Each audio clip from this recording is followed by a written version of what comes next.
Bonjour, je suis le docteur Élise. Depuis plus de 17 ans, j'accompagne des femmes et des hommes qui ont dépassé les 60, 70, parfois 80 ans. J'ai vu des miracles discrets, des corps que l'on croyait fragiles retrouver une force insoupçonnée. Mais j'ai aussi vu autre chose. J'ai vu des personnes en parfaite santé devenir des patients du jour au lendemain à cause d'un examen qu'elles n'auraient peut-être jamais dû faire. Et aujourd'hui, je vais vous dire quelque chose qui va à contre-courant de ce que l'on vous répète partout. Après 70 ans, tous les examens ne sont pas synonymes de protection. Parfois, la décision médicale la plus intelligente est de savoir quand ne rien faire. Ce n'est pas de la négligence, ce n'est pas du refus de la médecine, c'est de la sagesse. Parce qu'à votre âge, l'objectif change. Il ne s'agit plus seulement de vivre plus longtemps, il s'agit de vivre mieux, avec autonomie, avec clarté, avec dignité. Alors aujourd'hui, je vais vous révéler 5 examens médicaux de routine que, personnellement, je ne ferai jamais après 70 ans, sauf situation très particulière. Et je vais vous expliquer pourquoi. Non pas avec des opinions, mais avec des histoires réelles et avec des données scientifiques solides. Ces informations sont à but éducatif et ne remplacent jamais l'avis de votre médecin ou professionnel de santé. Commençons. Le premier examen, c'est le scanner corporel complet. Il est vendu comme une carte totale de votre corps, une promesse de contrôle absolu. Voir tout, détecter tout, prévenir tout. Cela paraît rassurant, mais laissez-moi vous raconter l'histoire de Roberto, 74 ans, actif, sans symptômes. Il jouait au golf, voyageait, profitait de ses petits-enfants. Son fils lui offre un scanner complet pour son anniversaire. Résultat, petite lésion indéterminée au rein. 2 mots, et sa tranquillité disparaît. Biopsie, angoisse, attente interminable, verdict final, tumeur bénigne, inoffensive, mais entre-temps, une procédure invasive, des risques réels, une famille terrorisée, et Roberto n'est pas un cas isolé. Les études montrent que jusqu'à 80% des adultes âgés en bonne santé présentent des incidentalomes lors d'un scanner complet. Ce sont de petites anomalies, normales pour l'âge, des cicatrices du temps. Le vrai danger n'est pas la découverte, c'est la cascade qui suit. Anxiété, examens supplémentaires, procédures invasives, complications. Et n'oublions pas un détail, un scanner expose à une dose significative de radiation. Pourquoi exposer votre corps à un risque sans bénéfice prouvé? Après 70 ans, la vraie prévention n'est pas technologique, elle est fonctionnelle. L'évaluation gériatrique globale est beaucoup plus puissante. On évalue votre force, votre vitesse de marche, votre équilibre, vos médicaments, votre sommeil et votre nutrition. Ces marqueurs prédisent votre avenir bien mieux qu'une image en haute définition. Le deuxième examen que j'éviterai, l'IRM cérébral pour des oublis légers. Après 70 ans, oublier un nom est normal. Votre cerveau vieillit comme votre peau. Il change. Mais la peur d'Alzheimer pousse beaucoup de familles à demander une IRM. Martha, 78 ans. Brillante, curieuse, autonome. IRM, atrophie corticale légère. Mots médicaux. Mais cerveau normal pour son âge. Pourtant, Martha s'est convaincue qu'elle déclinait. Elle a commencé à se retirer, à douter d'elle-même, à perdre confiance. Et c'est cela le vrai danger. Plus de 50% des personnes de plus de 70 ans présentent des anomalies bénignes à l'IRM. Elles ne signifient pas démence, elles signifient âge. L'IRM est utile si perte de mémoire sévère, désorientation, changement de personnalité. Mais pour des oublis légers, c'est souvent plus anxiogène qu'utile. L'alternative, une évaluation cognitive fonctionnelle. Peut-on gérer son argent, prendre ses médicaments, cuisiner? Si oui, le cerveau fonctionne. Et parfois, les causes sont réversibles. Carence en B12, troubles thyroïdiens, dépression, effets secondaires médicamenteux. Jusqu'à 30% des troubles cognitifs légers sont réversibles. Le troisième examen, l'épreuve d'effort de routine chez une personne sans symptômes. Si vous n'avez pas douleur thoracique, essoufflement inhabituel, vertige. Pourquoi provoquer artificiellement un problème? Chez les plus de 70 ans, les faux positifs sont fréquents. Un tracé légèrement anormal. Et la cascade recommence. Cathétérisme. Procédure invasive. Stress inutile. Si vous vous sentez bien et voulez marcher, commencez doucement. Votre corps vous donnera les vrais signaux. Le 4e examen. La coloscopie de dépistage après 75 ans. Oui, elle sauve des vies plus tôt dans la vie. Mais après 75 ans, la balance change. Risque de déshydratation, risque de confusion liée à la sédation, risque de perforation intestinale, qui augmente avec l'âge. Les recommandations internationales suggèrent d'arrêter le dépistage systématique entre 75 et 85 ans selon l'état général. La surveillance des symptômes devient prioritaire. Sang dans les selles, perte de poids, anémie, douleurs persistantes. Et surtout, la prévention alimentaire. Fibres, légumes, légumineuses, céréales complètes. Votre microbiote est un allié puissant. Le 5e examen, le PSA de routine après 75 ans. Le PSA a sauvé des vies, mais il a aussi créé une épidémie de surdiagnostic. Chez les hommes de 80 ans, jusqu'à 70 à 80% présentent des cellules cancéreuses indolentes à l'autopsie. Elles n'auraient jamais causé de problème. Mais un chiffre élevé déclenche biopsie, traitement, séquelles, incontinence, dysfonction érectile, perte de qualité de vie. La décision doit être partagée, personnalisée, consciente. Vous voyez le fil conducteur? Après 70 ans, la médecine doit devenir plus sage, plus humaine, plus individualisée. Votre objectif n'est pas un dossier médical parfait. Votre objectif est marcher sans peur, penser clairement, rire avec vos proches, garder votre indépendance. Ces informations sont à but éducatif et ne remplacent jamais l'avis de votre médecin ou professionnel de santé. Posez toujours cette question. Docteur, ai-je réellement besoin de cet examen à mon âge et dans ma situation? La vraie santé n'est pas l'absence d'anomalies sur un papier. La vraie santé, c'est la qualité de vos journées.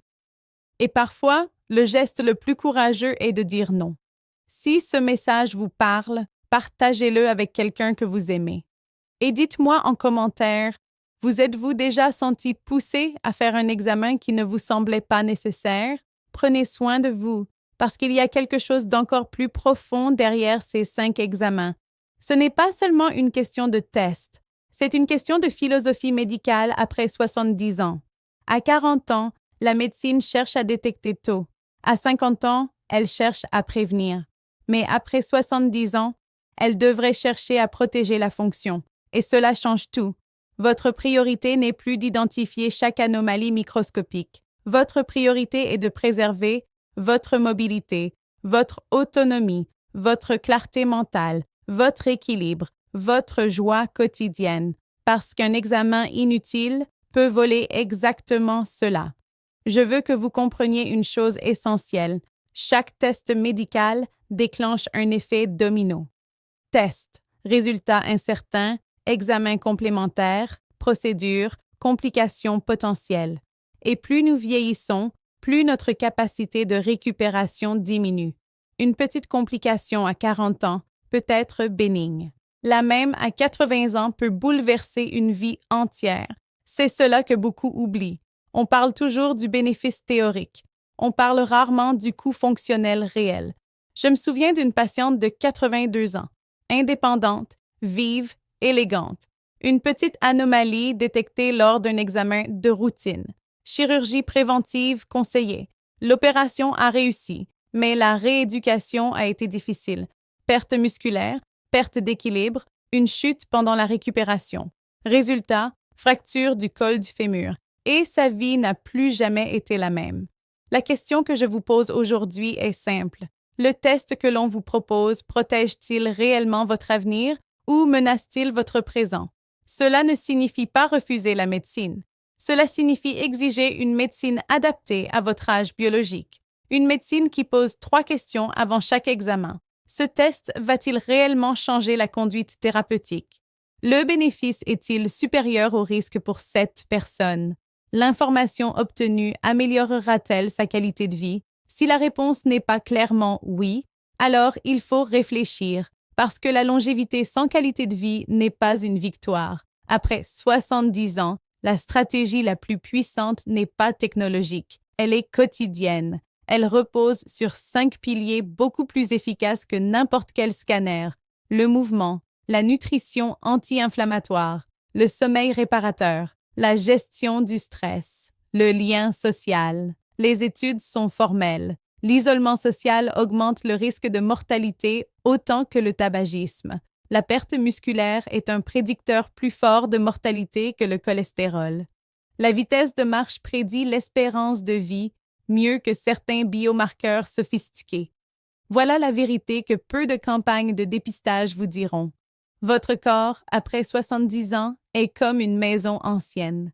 Il n'a pas besoin d'être démoli pour inspection. Il a besoin d'entretien intelligent, renforcer les fondations, lubrifier les charnières, prévenir la rouille, pas casser les murs pour vérifier si une fissure pourrait apparaître un jour. Ces informations sont à but éducatif et ne remplacent jamais l'avis de votre médecin ou professionnel de santé. Je ne vous invite pas à refuser les examens. Je vous invite à poser des questions, à comprendre, à décider avec votre médecin, pas sous la pression, pas par peur, pas par automatisme, parce que le plus grand risque après 70 ans, ce n'est pas toujours la maladie, c'est la perte d'indépendance. Et parfois, ce sont les interventions inutiles qui accélèrent cette perte. Alors, je vous laisse avec ceci. La santé ne se mesure pas à la quantité d'examens réalisés. Elle se mesure à votre capacité à marcher librement, penser clairement, dormir paisiblement, rire sincèrement. Si cette vidéo vous a apporté une nouvelle perspective, partagez-la avec quelqu'un que vous aimez. Et dites-moi en commentaire, quel examen vous a déjà laissé un doute? Avez-vous déjà eu l'impression qu'un test était plus stressant qu'utile? Je lis chacun de vos messages. Prenez soin de vous, mais surtout, prenez soin de vous avec discernement, parce qu'après 70 ans, la vraie sagesse médicale n'est pas de tout faire, c'est de faire ce qui compte vraiment. Parce qu'il y a une dernière chose que je veux vous dire, et c'est peut-être la plus importante. Après 70 ans, la médecine devrait devenir plus stratégique, pas plus agressive. On vous a appris que plus on cherche, mieux c'est. Mais en réalité, plus on cherche sans raison, plus on trouve des choses qu'il aurait peut-être mieux valu ne jamais découvrir. On appelle cela en médecine le surdiagnostic, découvrir une anomalie qui n'aurait jamais causé de symptômes, traiter une maladie qui ne vous aurait jamais affecté, transformer une personne en bonne santé en patient chronique. Et ce phénomène est particulièrement fréquent chez les seniors. Pourquoi? Parce qu'avec l'âge, le corps accumule des traces du temps. Petits nodules, calcifications, micro-lésions, cicatrices internes, modifications anatomiques normales. La technologie moderne les détecte toutes, mais détecter ne signifie pas devoir agir. Et parfois, agir fait plus de mal que de bien. Je vais vous donner un principe simple que j'applique dans ma propre vie. Ne pas chercher une maladie que je ne traiterai pas. C'est une règle d'or. Si, à 80 ans, je découvre un cancer ultra lent qui mettra 15 ans à évoluer et que mon espérance de vie est de 8 à 10 ans, est-ce que ce diagnostic m'aide ou est-ce qu'il me vole ma tranquillité? La médecine moderne a oublié une chose fondamentale, la paix intérieure fait partie du traitement. L'anxiété chronique augmente le cortisol. Le cortisol augmente l'inflammation. L'inflammation accélère le vieillissement. Un diagnostic inutile peut déclencher un stress durable qui affecte réellement la santé. Voilà pourquoi la sagesse médicale après 70 ans repose sur 3 priorités. 1. Préserver la mobilité. 2. Préserver la cognition. 3. Préserver l'autonomie. Tout le reste est secondaire. Et si vous voulez une vraie stratégie de longévité intelligente, voici ce que je recommande à la place d'une batterie d'examens. Un programme de renforcement musculaire 2 à 3 fois par semaine. Une marche quotidienne. Un apport suffisant en protéines. Une vérification annuelle des carences essentielles. B12, vitamine D selon contexte médical. Une évaluation des risques de chute. Un suivi médical personnalisé, pas automatique. C'est moins spectaculaire qu'un scanner. mais c'est infiniment plus efficace. Parce que la vraie question n'est pas « Combien de maladies puis-je détecter ?» La vraie question est « Comment puis-je rester fonctionnel, libre et digne le plus longtemps possible ?» Et cela ne passe pas par la multiplication des examens. Cela passe par la lucidité. Je sais que ce discours peut déranger. Nous vivons dans une culture où refuser un test semble irresponsable. Mais parfois, le courage n'est pas de dire oui à tout. Le courage est de dire « Expliquez-moi le bénéfice réel pour moi, ici, maintenant ». Si votre médecin peut vous donner une réponse claire, personnalisée et basée sur votre situation spécifique, alors avancez. Mais si la réponse est « c'est le protocole pour tout le monde », alors posez encore des questions. Parce que vous n'êtes pas tout le monde. Vous êtes un individu avec une histoire, un âge biologique, des priorités et une qualité de vie unique. Et la médecine doit s'adapter à vous, pas l'inverse. Je vous laisse avec une réflexion simple. Après 70 ans, le but n'est plus d'ajouter des années à la vie à n'importe quel prix. Le but est d'ajouter de la vie aux années. Si ce message vous parle, écrivez-moi simplement en commentaire « Sagesse » et dites-moi quel examen vous a déjà fait douter. Lequel vous a semblé inutile avec le recul? Votre expérience peut aider d'autres personnes à prendre des décisions plus éclairées. Pas avec peur, pas avec excès, mais avec discernement. C'est cela, la vraie médecine de la longévité. Et il y a encore un point essentiel dont on parle trop peu. Après 70 ans, le plus grand risque n'est pas toujours la maladie. Le plus grand risque, c'est la perte de fonction. Perdre la capacité de se lever sans aide. Perdre la force de porter ses courses. Perdre la clarté d'esprit pour gérer ses finances. Perdre l'équilibre et chuter. Aucun scanner corporel complet ne prévient cela. Aucune IRM cérébrale de routine ne protège votre autonomie. Aucune coloscopie supplémentaire ne renforce vos muscles. Ce qui protège vraiment votre avenir, ce sont des décisions simples et constantes. Je vous parle ici en tant que médecin, mais aussi en tant qu'homme qui vieillit. La longévité intelligente repose sur 4 piliers fondamentaux. Le mouvement, la nutrition adaptée, le lien social, la clarté mentale. Le mouvement d'abord. Après 70 ans, la masse musculaire diminue naturellement. On appelle cela la sarcopénie. Et la sarcopénie est l'un des plus puissants prédicteurs de perte d'autonomie. Pas le cholestérol, pas une petite tache au rein, pas un PSA légèrement élevé. La force musculaire. Un simple test de force de préhension de la main prédit mieux la survie à 10 ans que beaucoup d'examens sophistiqués. Voilà où devrait être notre attention. Ensuite, la nutrition. Avec l'âge, l'appétit baisse. On mange moins. Mais les besoins en protéines, en micronutriments et en hydratation restent élevés. Trop de seniors mangent léger, mais carencés. Un corps mal nourri devient fragile, inflammatoire, vulnérable. Et cela, aucun test préventif ne le corrige. Troisième pilier, le lien social. L'isolement social augmente le risque de mortalité autant que le tabagisme. Oui, vous avez bien entendu. La solitude chronique est un facteur de risque majeur, et aucun examen médical ne mesure cela. Enfin, la clarté mentale. Lire, apprendre, échanger, stimuler son cerveau. Ce sont des actes médicaux invisibles mais puissants. Alors, quand je dis que je refuse certains examens après 70 ans, ce n'est pas un rejet de la médecine. C'est une redirection. Je choisis d'investir mon énergie dans ce qui a un impact réel. Je choisis la qualité plutôt que la quantité. Je choisis la prévention active plutôt que la détection obsessionnelle. Et je vous invite à faire de même. La prochaine fois que l'on vous propose un examen de routine, posez 3 questions simples. Est-ce que ce test va changer ma prise en charge concrètement? Quels sont les risques réels pour moi, à mon âge? Est-ce que le bénéfice est supérieur aux conséquences potentielles? Si les réponses sont floues, prenez le temps de réfléchir. Vous avez ce droit.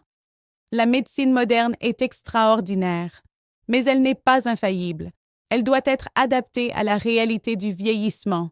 Et cette adaptation demande du courage, de votre part et de la part de votre médecin. Je vous le dis avec sincérité. Vieillir n'est pas un échec biologique. C'est un processus naturel qui demande une médecine plus douce, plus stratégique, plus humaine. Ne laissez personne vous faire croire que refuser un examen inutile est irresponsable. L'irresponsabilité serait d'accepter sans comprendre. Et si vous retenez une seule chose aujourd'hui, que ce soit celle-ci, votre objectif n'est pas d'avoir le dossier médical le plus long. Votre objectif est d'avoir la vie la plus pleine possible. Si ce message vous a parlé, écrivez simplement « Je choisis la sagesse » et partagez cette réflexion avec quelqu'un qui pourrait en avoir besoin. Merci de m'avoir écouté jusqu'au bout. Prenez soin de votre santé, mais surtout, prenez soin de votre liberté.